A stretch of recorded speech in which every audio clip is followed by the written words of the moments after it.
Hello friends मु Gyan welcome to my channel one day life को। आज गोटे आम गुरुत्वपूर्ण टॉपिक उपरे आलोचना करवा। आपण माने जानिचंती दिव्यांग भाई भौणी माने सर्टिफिकेट वर्तमान यूडीआईडी पोर्टाल रु अप्लाई करिकी डॉक्टर वेरिफिकेशन करिकी पाई परछंती। किंतु गोटे प्रोब्लेम होची यूडीआईडी सर्टिफिकेट इश्यू होला परे मध्य बहुत दिव्यांग भाई भौणी माने जानी पारना सर्टिफिकेट केमिति से माने निजे डाउनलोड कर परिबे बा पाई परिबे से माने अपेक्षा करिक रोचंती।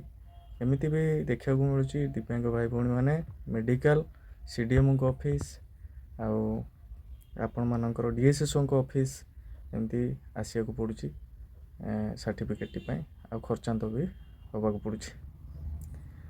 किंतु आज से टॉपिक उपरे मु आपण माननकु प्रैक्टिकली मोबाइल द्वारा आपण केमिति निज सर्टिफिकेट निजे डाउनलोड करि परिबे प्लस आपण को निजर पाख साइबर कैफे थिबो बा जेकोसी जनसेवा केंद्र सेठु मध्य डाउनलोड करि परिबे। सबटु बड़ कथा है आपण इंडिया भितर जेकोसी जगह थांतु ना कहीं ए सर्टिफिकेट आपणकर मोबाइल द्वारा आपण डाउनलोड करि परिबे आ सहजरे बाहर करि परिबे। तेणु वीडियोटी को स्किप न करी मूलरू शेष जाए देखंतु आउ सब्सक्राइब लाइक शेयर करंतु। धन्यवाद। मोबाइल रु Google Chrome browser T open कर दियंतु और सर्च बार रे टाइप करंतु स्वावलंबन कार्ड।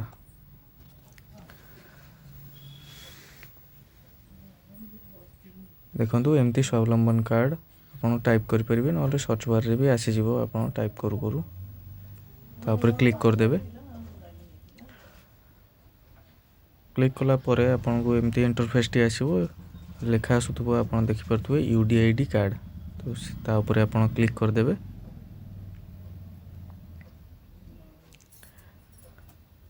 देखंतु एई भली भाबरे इंटरफेस आसीबो। आपन प्रथमे 3 डॉट ऊपर क्लिक करके डेस्कटॉप मोड टी ऑन कर दियंतु जा फल रे आपनकर कंप्यूटर भली आपनको मोबाइल मध्य काम करिवो। आपनको सेही भली देखा जीवो जेमती कंप्यूटर रे सर्च करला बेले भी देखा जाए। तेबे आसंतु देखिबा लॉगिन ऑप्शन जो आसुची आपनकर आधेरे दरकार होची enrolment number date of birth एवं कैप्चा कोड। एई गुडा को आपण केमिति पाइबे जेते बेले आपण सर्टिफिकेट टी अप्लाई करूचंती सेते बेले आपण गोटे रिसीट दिया जाइथिबो। रिसीट टी प्रिंट करिकी जे जो साइबर कैफ हो जो जनसेवा केंद्र रे आपण करथिबे सेठू आपण को से देइथिबो। से रिसीट रे आपणकर एनरोलमेंट नंबर टी थिबो आ डेट ऑफ बर्थ मध्य ता देरे मेंशन थिबो। Enrolment number date of birth एवं कैप्चा कोड टी फिलअप कला परे आपण लॉगिन करि परिबे। आसंतु देखिबा मु जने दिव्यांग भाईंकर प्रैक्टिकली केमिति लॉगिन करी डाउनलोड करा जाए मु देखै दउछि। प्रथमे एनरोलमेंट नंबर टी से रिसीट रु आमे आनिबा। देखंतु रिसीट टी एई भली भाबरे देखा जाउथबो। आपन को एनरोलमेंट नंबर टी ऊपर लेखा थिबो देखि परथुबे। एठारु एनरोलमेंट नंबर टी नै आमे एनरोलमेंट नंबर बॉक्स रे फिलअप करिबा एवं तापरे आमे डेट ऑफ बर्थ टी को फिलअप कर देबा। डेट ऑफ बर्थ परे आपण कैप्चा कोड टी को मध्य फिलअप कर दबे। आपण को कैप्चा कोड रे जे जहा भी लेखा थिबो आपण देखि करी फिलअप करिवे देन लॉगिन कर देबे।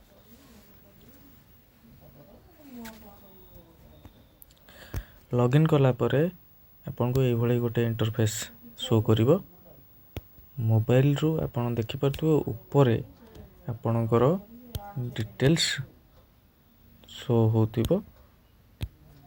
सिक्योरिटी रीजन रु भाईंकर डिटेल्स टी को मु इनविजिबल कर देइछि।